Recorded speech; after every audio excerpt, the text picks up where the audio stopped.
According to macro trends, our population grew 2 years in a row. That's the first time that's happened since the 1970s. And the regional chamber says there are a number of positive indicators about the economic health of the valley. Since the steel mills closed, it seemed like the valley's population had been stuck in a downward spiral, with figures about the local workforce along with it.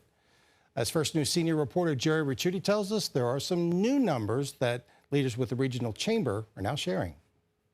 For decade upon decade, we were told the area was losing population, but leaders with the regional chamber recently started noticing a change. The numbers, I think, since 2020 show an upward trajectory. For starters, the research firm Macro Trends shows the area has grown in population the last 2 years after bottoming out in 2023, something the regional chamber's Guy Coviello says has not happened since the 1970s. Stats from the Federal Reserve Bank of Cleveland, our labor force grew 3 years in a row, and it's the first time that's happened since the 1990s. Coviello tells me figures for wage earning grew in 2024 over the previous year. In addition, the Youngstown-Warren metropolitan area is seen as being the most affordable for middle-class families and retirees, and has seen the third highest percentage gain in home prices in the country. But why?